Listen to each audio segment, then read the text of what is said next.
పోషిస్తున్నారో ఆ జ్ఞానం గల స్త్రీ ఆ బిడ్డ నడక ఎరిగిద్దనమాట. దేవునికి మహిమ కలుగునగాక. దేవుని కొరకు పెంచుతో నేర్చుకోవాలి. మనం కంఠం సరికాదు. దేవుని సందులో వాక్యం అనే ముగ్గిపాలతో వారిని పెంచాలి. ఉదయాలేసి బిడ్డల కొరకు ప్రార్థన చేసి ఆ ప్రార్థన దూపములో నీ బిడ్డలు ఎదిగే రీతిలో ఉండాలి. కొంత సమయం ప్రభు సందులో నీ బిడ్డ కొరకు కొంత సమయం కేటాయించి దేవుని సందులో బిడ్డలు ఎదగటం నేర్పించాలి. వారికి నేర్పించాలి. ఎల్కేజీ అని యూకేజీ అని చిన్నప్పటి నుంచి నెల కొట్టేస్తావు. ఒక అక్షరం తప్పు రాస్తే నెల కొట్టేసి నా కొడుకు ప్రయోజనకరంగా ఉండాలని చూస్తావు. ఆ విధంగానే ప్రభు సన్నిధిలో కూడా ఒక్క పూట ప్రార్థన చేయకపోతే వారిని హెచ్చరించు. ఆ పోలే బతికిచ్చారులే పోని అనుకోబాకు. నాయన మోకాళ్ళేసి ప్రభుని వేడుకో, లేదా నువ్వు ప్రార్థన నేర్పించే వారికి, లేదా వాక్యము నేర్పించే వారికి.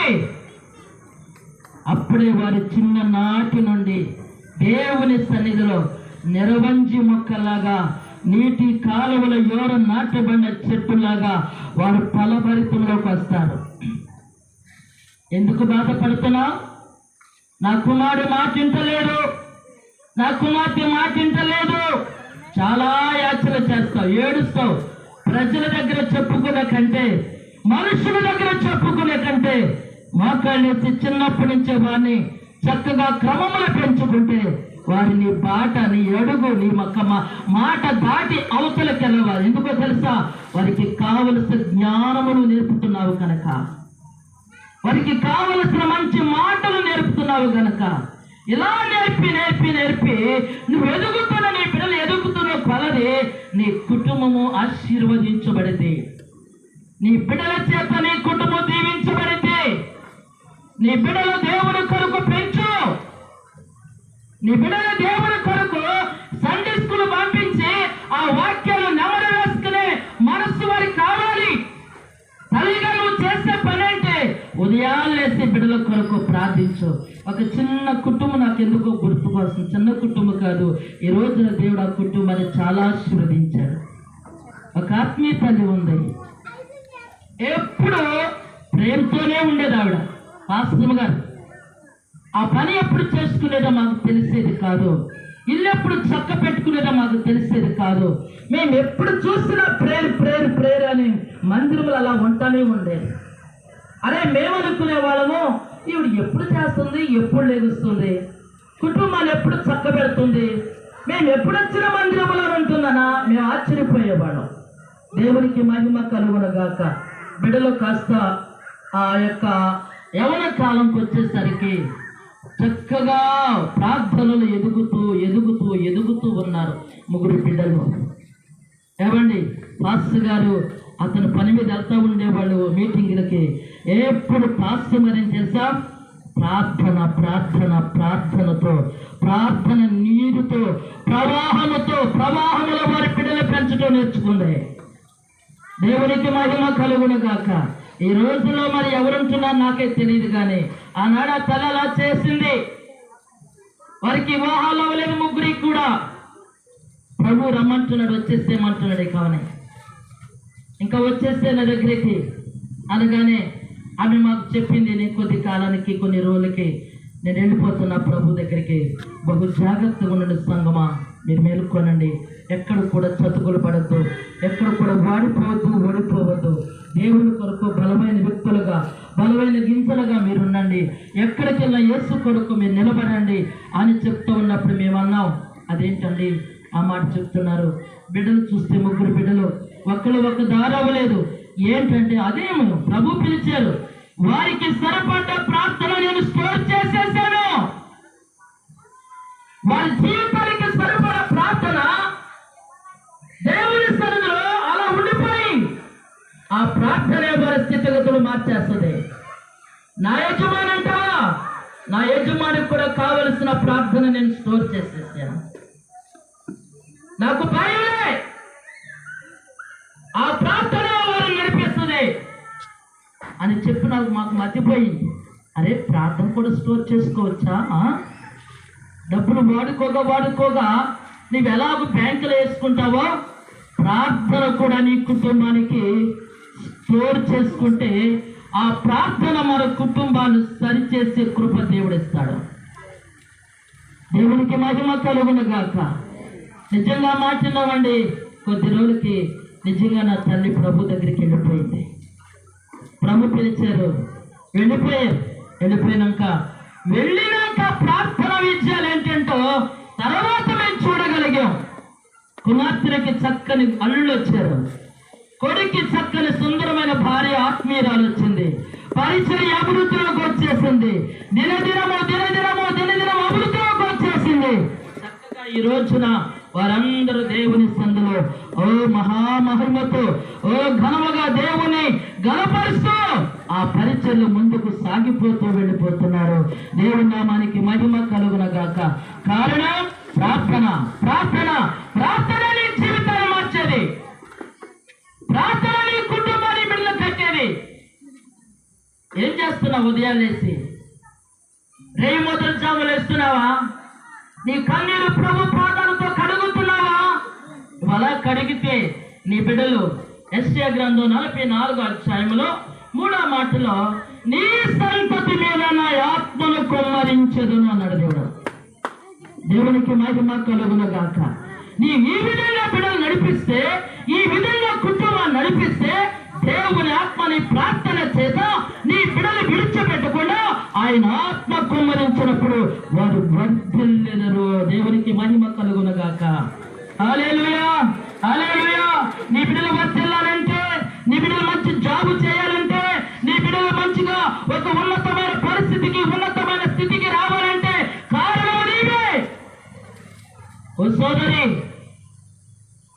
నీ తల్లిగా నీ బాధ్యత బిడ్డల పట్ల ఎంతైనా నువ్వు చూపించాలి. సమయం ప్రభు సన్నిధిలో ఎంతసేపు గడుపుతున్నావు? ఎన్ని గంటలు? 1 గంట, 2 గంటల, 7 గంటలు, 8 గంటలు చేసిన ఆత్మీయ బిడ్డలు ఉన్నారు. దేవునికి మహిమ కలుగునగాక. ఉపవాసం ఉండి కన్నీరు ఖర్చు బిడ్డలకు రోదన చేసే తల్లులు ఉన్నారు. ఈ రోజున ఏ తల్లి ఎలా ఉంటుందో నాకు తెలియదు, కానీ నువ్వు నీ బిడ్డల కొరకు కన్నీరు కార్చకపోతే నష్టపోయేది నీవే. నీ బిడ్డలు సరి అయిన మార్గాన్ని నడవరు, ఒక మంచి మార్గం ఎన్నుకోరు. ఏ మార్గానికి వెళ్ళిపోతారో ఆ మార్గమును మరి వాళ్ళకే తెలియదు. అప్పుడు వాళ్ళతో నా బిడ్డలు ఎక్కడికి వెళ్ళిపోయారు చూసుకో. అప్పుడు చూస్తే ఇప్పటి నుంచి నువ్వు చక్కగా నా చిన్న పిల్లలను పడుకో.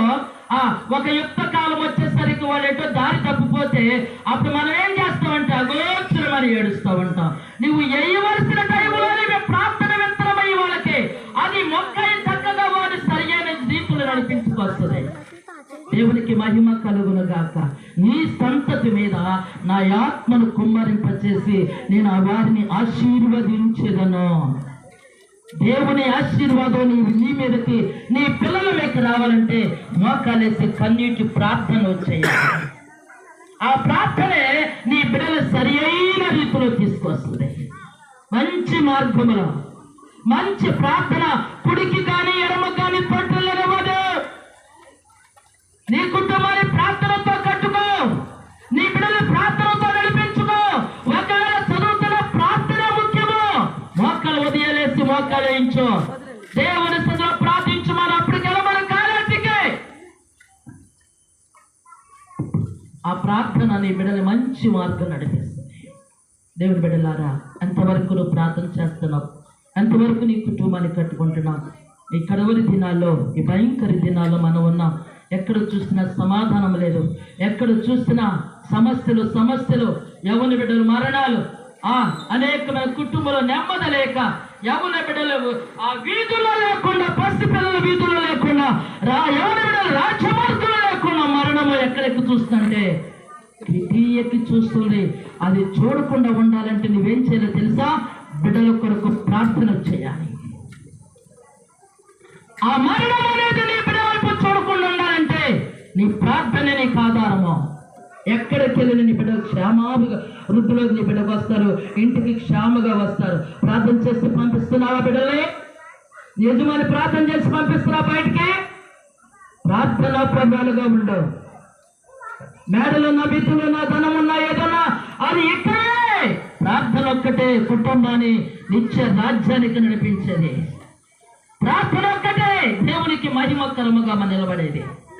నీ యజమాని కానీ, నీ బిడ్డలు కానీ, నీ కుటుంబస్తులు ఎవరికైనా నువ్వు ఇక్కడ ముందు ప్రార్థన కంచివేయి. ప్రార్థన ఆయన కంచివేయగా దాటి వెళ్ళేవాడు ఎవరు కూడా అపవాది ఆలోచనని మన కుటుంబానికి, మన జీవితాలకి మేలుగా మారును గాక.